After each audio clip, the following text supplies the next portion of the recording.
अगर आपको भी बिहार में लेबर कार्ड बनवानी है तो आपके लिए जो है बहुत ही अच्छा अपडेट है, क्योंकि लेबर कार्ड का जो फॉर्म है ना वो हमेशा फिलअप होता है। तो अभी जो इसका फॉर्म जो है फिलअप होना शुरू हो गया है। इस वीडियो में जो है आपको पूरी जानकारी बताएंगे कि किस तरह से जो है फॉर्म को भरना है, कौन कौन से जो है डॉक्यूमेंट आपको देने होते हैं और किस तरह से इसका जो पेमेंट है उसको आपको करना होता है और किस तरह से आपका जो लेबर कार्ड है ना वो आपको बन के मिलता है। इसके साथ ही साथ लेबर कार्ड के लिए जो है कौन जो व्यक्ति अप्लाई कर सकता है उसकी भी जानकारी हमने इस वीडियो में कवर करने की कोशिश किया हुआ है। तो प्लीज़ वीडियो शुरू से अंत तक लेकर जरूर देखिएगा और वीडियो थोड़ा सा भी अच्छा लगे तो वीडियो को लाइक करिएगा। चलिए आज का वीडियो शुरू करते हैं। सबसे पहले वर्क के रिगार्डिंग हम बात कर लेते हैं। जैसे कि मान लीजिए आप कंस्ट्रक्शन वर्कर हैं, जो भवन निर्माण का कार्य होता है उसमें आप काम करते हैं, तो कहीं ना कहीं बिहार से जो आपका लेबर कार्ड बनता है उसको आप बनवा सकते हैं। ठीक है, इसमें कई सारे जो वर्क होता है, जैसे कि मान लीजिए किसी प्रकार की आप राजमिस्त्री की काम करते हैं, राजमिस्त्री के हेल्पर हैं, बढ़ई है, लोहार है, पेंटर है, और भी बहुत सारे यहाँ पे देखेंगे अलग अलग प्रकार के जो वर्क है ना आप करते हैं, तो अपना जो लेबर कार्ड है उसको बना सकते हैं। लेबर कार्ड बनाएंगे तो आपको जो है बहुत सारे बेनिफिट यहाँ पे देखने को मिलता है। तो यहाँ पे देखेंगे कि प्रस्तुति लाभ मिलता है, शिक्षा हेतु आर्थिक सहायता मिलता है, विवाह हेतु आर्थिक सहायता मिलता है, साइकिल क्रय करने के लिए आपको लगभग यहाँ पे देखेंगे तो 3500 रुपये का समथिंग जो आपको दिया जाता है, उपकरण क्रय करने के लिए आपको पैसे दिए जाते हैं, पेंशन आपको मिलता है। अगर आप विकलांगता प्रमाण पत्र रखे हुए हैं, विकलांग व्यक्ति हैं, तो आपको जो है पेंशन मिलता है, दाह संस्कार हेतु आर्थिक सहायता मिलता है। बहुत सारे ऐसे यहाँ पे आपको जो है बेनिफिट यहाँ पे दिए जाता है। ठीक है, तो बेनिफिट किनको मिलता है? जिनका लेबर कार्ड बना होता है। ठीक है, तो लेबर कार्ड बनाने के लिए बस आपका उम्र जो है 18 प्लस होनी चाहिए और इस प्रकार के आप काम करते हैं, बिहार से हैं, तो अपना कहीं ना कहीं लेबर कार्ड बना सकते हैं। ठीक है, लेबर कार्ड बनाने से पहले ध्यान रखिएगा कुछ महत्वपूर्ण जानकारी होता है, जिसमें आपको जो है एप्लीकेशन फ़ी देना होता है।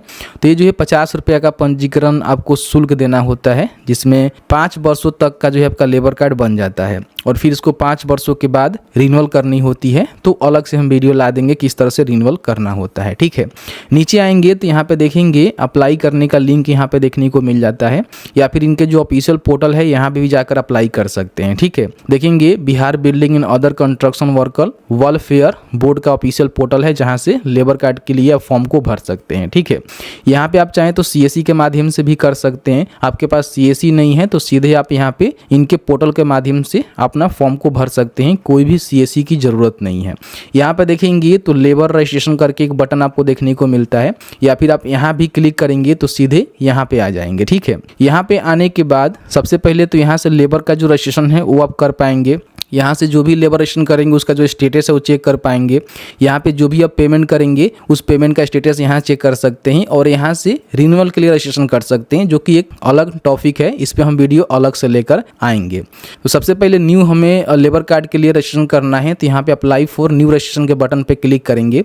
यहाँ पे एक बटन आपको देखने को मिलेगा आधार सत्यापन का। ठीक है, इस पर आपको क्लिक कर देना है। यहाँ पे अपना जो भी आधार कार्ड संख्या है उसको डालेंगे, और जो भी आधार कार्ड पे आवेदक का नेम है ना उस प्रकार नेम यहाँ पे आपको टाइप करना है, और प्रमाणित करे के बटन पे आपको क्लिक कर देना है। तो आपके सामने इनका जो फॉर्म है ना यहाँ पे खुल जाएगा। एप्लीकेंट के नेम में देखेंगे जो भी आपने नेम डाला हुआ है ऑटोमेटिकली वही नेम यहाँ पे ले लिया गया है, तो इसमें आपको छेड़छाड़ नहीं करना है। आवेदन आप कब कर रहे हैं उसका डेट यहाँ पे आपको देखने को मिलता है, इसमें भी आप छेड़छाड़ नहीं कर सकते हैं। यहाँ पे जो है डिस्ट्रिक्ट का सिलेक्शन आपको करना है कि आप जो है कौन से डिस्ट्रिक्ट के अंतर्गत आते हैं। तो यहाँ पे देखेंगे तो सारे डिस्ट्रिक्ट आपको देखने को मिल जाएगा, जहाँ से भी आते हैं ना उसका सिलेक्शन यहाँ पे जरूर से कर लेंगे। ठीक है, उसके बाद बताएंगे कि आप शहरी क्षेत्र से हैं या फिर ग्रामीण क्षेत्र से हैं, तो जो भी आपका कंडीशन होगा आप यहाँ पे क्लिक करेंगे तो इस तरह से आपके सामने क्लिक हो जाएगा। उसके बाद यहाँ पे जो भी आपका ब्लॉक लगता है उस ब्लॉक का सिलेक्शन करेंगे। इसी ब्लॉक के माध्यम से आपका जो लेबर कार्ड है उसको इशू किया जाएगा। तो ध्यान रखिएगा आप अपने ही ब्लॉक के लिए आवेदन करेंगे तो बेहतर है, दूसरे ब्लॉक में आप आवेदन नहीं कर सकते हैं। यहाँ पे जो भी अपना पंचायत है उसको सिलेक्ट करेंगे, और जो भी आपका परमानेंट एड्रेस है वो आपको यहाँ पे फिल कर देना है, और जो भी आपका प्रेजेंट एड्रेस है वो आपको यहाँ पे फिल करना है। तो अगर आपका मान लीजिए दोनों एड्रेस सेम है, जहाँ पे आपका जन्म हुआ है वहीं पे आप रह रहे हैं, तो यहाँ पे इसमें जानकारी को भर के यहाँ पे सेम के बटन पे क्लिक करेंगे तो दोनों सेम हो जाएगा। ठीक है, यहाँ पे जो एक फोटो आपको अपलोड करनी होती है जो कि जिनका भी लेबर कार्ड बना रहे हैं, जो कि JPG, GIF या फिर JPG में होनी चाहिए। 2 MB से कम जो है इसका फाइल साइज होनी चाहिए। चूज फाइल के बटन पर क्लिक करके यहाँ पे फोटो को अपलोड कर लीजिएगा। इस तरह से आपका जो फोटो है ना यहाँ पे अपलोड हो जाता है। अब यहाँ पे नीचे आने के बाद सबसे पहले अगर मान लीजिए आप जेंट्स हैं तो अपने फादर का नेम देंगे, कोई लेडीज महिला फॉर्म को भर रही हैं तो अपने हस्बैंड का नेम यहाँ पे चाहें तो लिख सकती हैं, ठीक है। फिर यहाँ पे अपना जो आधार नंबर है जो कि आपने पहले डाला हुआ था वो आपको यहाँ पे देखने को मिलेगा। यहाँ पे आप किस प्रकार के वर्क करते हैं तो यहाँ पे देखेंगे तो सारे वर्क आपको देखने को मिल जाता है, ठीक है। इसमें से कोई ना कोई आप वर्क करते हैं तभी जो है अपना लेबर कार्ड के लिए जो रजिस्ट्रेशन है वो कर सकते हैं। जैसे कि मान लीजिए मुझे जो है राजमिस्त्री के हेल्पर के लिए यहाँ पे आवेदन करना है तो मैं इसका सिलेक्शन कर लेता हूँ। आपके कंडीशन में दूसरा भी कोई काम हो सकता है तो उसका सिलेक्शन आप कर लीजिएगा। अब यहाँ पे अदर इन्फॉर्मेशन में जैसे कि आपका डेट ऑफ बर्थ क्या है वो आपको भरनी है, तो कैलेंडर के माध्यम से आप यहाँ पे चूज कर लीजिएगा जो भी आपका date of birth Aadhaar card पे होगा। फिर यहाँ पे आधार कार्ड को आपको अपलोड करना है जो कि JPG, PNG या फिर GIF फॉर्मेट में होनी चाहिए। 2 MB से कम जो इसका फाइल साइज होनी चाहिए। चूज फाइल के बटन पर क्लिक करके यहाँ से इसको अपलोड कर लेना है। फिर यहाँ पे अपना जो भी कैटेगरी है बताना है कि आप जनरल हैं, BC हैं, EBC हैं, SC ST हैं। तो जो भी आपका कंडीशन है उस कंडीशन का यहाँ पे सिलेक्शन करेंगे। यहाँ पे जो एक मोबाइल नंबर आपको देना है जो कि आपके पास एक्टिव होनी चाहिए। उसके बाद यहाँ पे अल्टरनेटिव आपके पास कोई मोबाइल नंबर है आपके घर में किसी और का है तो दे सकते हैं, नहीं तो इसको छोड़ भी सकते हैं। अगर आपके पास कर्मचारी राज्य बीमा संख्या है तो आप यहाँ पे दीजिएगा, अन्यथा इसको छोड़ दीजिएगा। उसके बाद अपना जो भी एजुकेशनल क्वालिफिकेशन है बताना है कि आपने जो है कहाँ तक पढ़ाई किया हुआ है। अगर आपने बिलो मैट्रिक यानी कि नॉन मैट्रिक आप हैं तो नॉन मैट्रिक बता सकते हैं, या फिर मान लीजिए थोड़ा बहुत पढ़े लिखे हैं, लिटरेट है, या फिर मैट्रिक पास है, या फिर नोट लिटरेट है तो आप यहाँ पे बता सकते हैं, ठीक है। जो भी आपका कंडीशन होगा उसको यहाँ पे जरूर से सेलेक्ट कर लीजिएगा। फिर यहाँ पे अपना जेंडर बताएंगे कि आप मेल हैं कि फीमेल हैं, तो इस तरह से अपना जेंडर को सिलेक्ट करेंगे।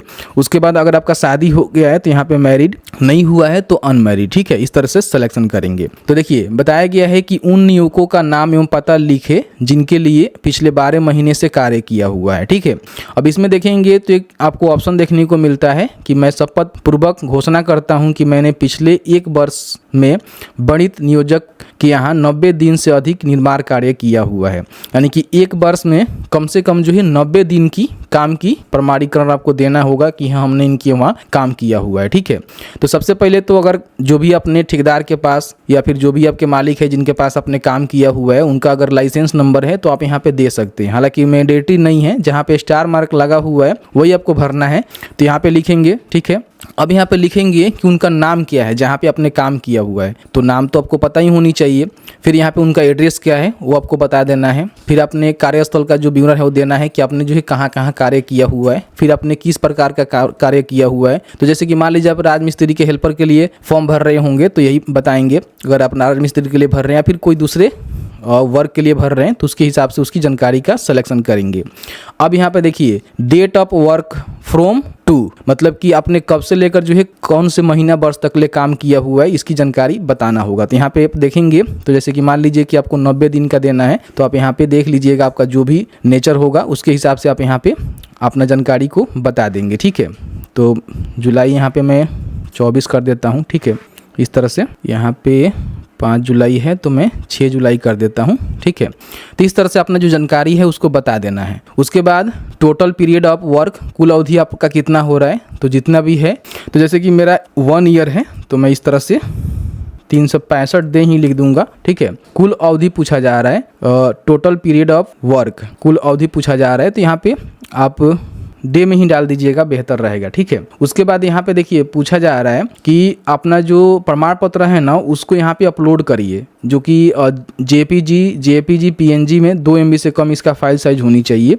और यहाँ पे एक ऑप्शन आपको देखने को मिलता है, आप यहाँ पे देखेंगे तो बताया गया है कि अगर आपके पास नियोक्ता का कार्य प्रमाण पत्र नहीं है तो नीचे दिए गए स्वयं घोषणा पत्र पर टिक करें।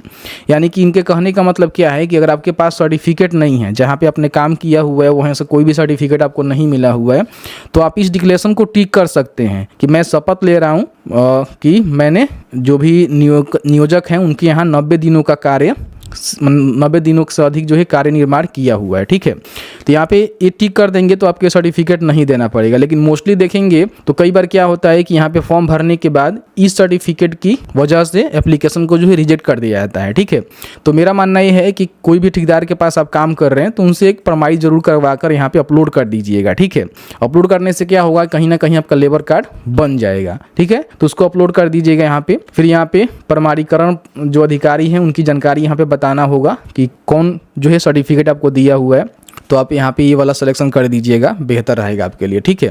उसके बाद यहाँ पे डिक्लेरेशन पे चाहे तो टिक कर सकते हैं, नहीं तो इसको छोड़ भी सकते हैं। अगर यहाँ पे प्रमाण पत्र आप दे देंगे तो इसको टिक करने की आवश्यकता नहीं है, या फिर आप चाहे तो टिक भी कर सकते हैं। एक से अधिक आपके पास सर्टिफिकेट है उसको भी आप यहाँ पे ऐड कर सकते हैं, ठीक है। तो यहाँ पे ऐड होते जाएगा। उसके बाद यहाँ पे अपना जो भी बैंक खाता है ना उसकी जानकारी आपको भरना होगा। तो सबसे पहले अपना जो भी IFSC कोड होता है उसको यहाँ पे आपको डालना है, और डालने के बाद यहाँ पे गेट बैंक इंफॉर्मेशन के बटन पर क्लिक करेंगे। बैंक का नेम भी आ गया है और उसका जो भी ब्रांच का नेम है वो यहाँ पे आ चुका है, और उसका एड्रेस भी देखेंगे तो यहाँ पे ऑटोमेटिकली जो है फैच कर लिया गया है।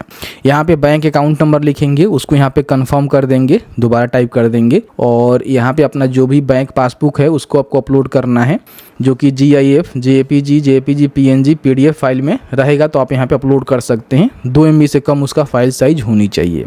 यदि आपने किसी अन्य कल्याण बोर्ड का सदस्य बन रखा हुआ है तो यस करके जानकारी बता सकते हैं, नहीं तो यहाँ पे नो करेंगे। अगर आपके पास राशन कार्ड है तो यस करके राशन कार्ड को जरूर अपलोड कर देंगे, नहीं है तो यहाँ पे सीधे नो करेंगे, ठीक है। उसके बाद यहाँ पे आपकी जो भी फैमिली है ना उनका डिटेल्स यहाँ पे भरना है। जैसे कि आपके घर में जितने भी मेंबर हैं उन सभी को यहाँ पे ऐड कर दीजिएगा, जैसे कि उनका नाम, एड्रेस, जो भी जिनके नाम से आप लेबर कार्ड के लिए अप्लाई कर रहे हैं उनके साथ क्या रिलेशनशिप है। तो सबसे पहले तो वाइफ का दीजिएगा, यहाँ पे उनका उम्र बताइएगा, जेंडर यहाँ पे बता दीजिएगा कि मेल है कि फीमेल है। फिर यहाँ पे ऐड मोर के बटन पर क्लिक करेंगे तो इस तरह से जानकारी यहाँ पे ऐड हो जाएगा। देखिए यहाँ पे ऐड हो जाएगा। एक से अधिक आपको ऐड करना है तो फिर यहाँ पे आपको देखना होगा कि जानकारी भरना होगा और फिर यहाँ पे ऐड करना होगा। तो जितने भी आपके घर में फैमिली मेंबर है उन सभी को यहाँ पे ऐड कर देना है। अब यहाँ पे एक जो है नॉमिनी की जानकारी आपको देना होता है कि कभी भी किसी प्रकार से आपका डेथ हो जाता है तो कोई भी प्रकार की किसी प्रकार की जो क्लेम है वो कौन ले सकते हैं, ठीक है। तो यहाँ पे नॉमिनी का जो नेम है वो आपको लिखना होगा। फिर यहाँ पे देखेंगे उनका पूरा एड्रेस यहाँ पे लिखेंगे, रिलेशनशिप बताएंगे कि नॉमिनी में नाम जिनका दे रहे हैं उनके साथ आपका रिश्ता क्या है, ठीक है। उसके बाद उनका उम्र यहाँ पे बताएंगे, और यहाँ पे परिवार के उन सदस्यों के नाम के आगे चिन्हित करें जिन्हें नॉमिनी बनाना चाहते हैं। तो यहाँ पे आपको टिक कर देना होगा, तो यही जो है नॉमिनी यहाँ पे बनेंगे, ठीक है। अब यहाँ बताया गया है कि उनको जो है कितना शेयर देना चाहते हैं। तो अगर आप चाहते हैं कि आपके घर में 4 सदस्य हैं, चारों को जो है अलग अलग शेयर देना 25-25% करके तो कर सकते हैं, या फिर चाहे तो आप एक व्यक्ति को भी 100% यहाँ पे अपना शेयर के लिए हकदार बना सकते हैं, ठीक है। इस तरह से एक से अधिक जोड़ना है तो यहाँ पे क्लिक करके और भी नॉमिनी आप यहाँ पे जोड़ सकते हैं, ठीक है। तो इसको यहाँ पे ऐड के बटन पर क्लिक करिएगा तो आपका जो नॉमिनी है ना यहाँ पे जुड़ जाएगा। अगर आप CSC मेंबर हैं तो आप यहाँ पे यस कर सकते हैं, अन्यथा इसको नो रहने देंगे। यहाँ पे सबमिट के बटन पे क्लिक करेंगे। अब यहाँ पे आपके सामने जो भी फॉर्म फिलअप किया हुआ है ना उसका जो है पूरा यहाँ पे प्रीव्यू देखने को मिलेगा, जिसको चेकआउट कर लीजिएगा। इसमें किसी प्रकार की आपको लगता है कि गलती है तो आप यहाँ पे एडिट के बटन पर क्लिक करके एडिट कर सकते हैं। आपको लगता है कि नहीं सभी जानकारी सही है तो यहाँ पे देखेंगे तो आपको जो है कन्फर्म का बटन मिलेगा, जिसपे आपको क्लिक कर देना है। जैसे ही क्लिक करेंगे तो आपके सामने एप्लीकेंट का जो भी जनरल इन्फॉर्मेशन होता है यहाँ पे देखने को मिल जाएगा। अब इनको जो है पेमेंट करना है, जिसमें मैंने बताया था कि 50 रुपए का जो है पेमेंट करना होता है, जिसमें 5 सालों तक आपका जो लेबर कार्ड है वो चलता है। फिर उसके बाद आपको रिन्यूअल करनी होती है।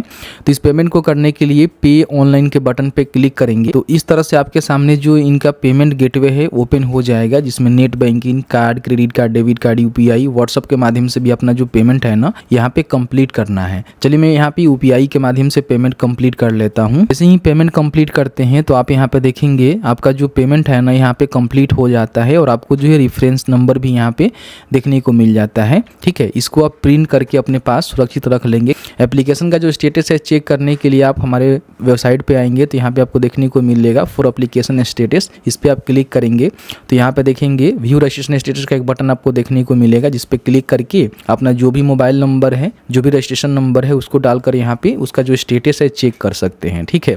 और पेमेंट करते हैं, पेमेंट कई बार फंस जाता है तो पेमेंट की भी स्थिति आप यहाँ पे आवेदन संख्या और जो भी आपका पेमेंट देखेंगे किसके लिए आपने किया हुआ है तो न्यू रजिस्ट्रेशन के लिए यहाँ पे सिलेक्ट करके इसको भी ट्रैक कर सकते हैं।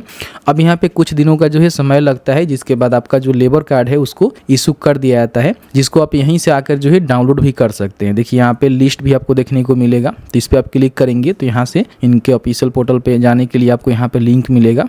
ठीक है, बिहार लेबर कार्ड डाउनलोड, इस पर आप क्लिक करेंगे तो यहाँ पे आपको लिंक मिल जाएगा। ठीक है, नीचे आने के बाद यहाँ पे क्लिक करेंगे तो यहाँ से मोबाइल नंबर, रजिस्ट्रेशन नंबर को डालकर अपना जो लेबर कार्ड है उसको भी आप डाउनलोड कर सकते हैं, जो कि आपको इस तरह से लेबर कार्ड देखने को मिलता है। तो जैसे कि आपने देखा कि मैंने जो है पूरी जानकारी आपको बता दिया कि बिहार में आप कौन से काम करते हैं तो लेबर कार्ड के लिए अप्लाई कर सकते हैं, आपको जो है क्या क्या बेनिफिट मिलने वाला है और किस तरह से फॉर्म को भरना है। फॉर्म भरने के बाद आपको जो है कुछ महीनों का वेट करना पड़ सकता है, क्योंकि इसमें जो है काम बहुत स्लो होते हैं। और एक बार जो अपने जो लेबर कार्ड डिपार्टमेंट के जो श्रम परिवर्तन अधिकारी होते हैं उनसे आप जरूर संपर्क कर लीजिएगा, जो कि आपके ब्लॉक में इनका एक कार्यालय होता है।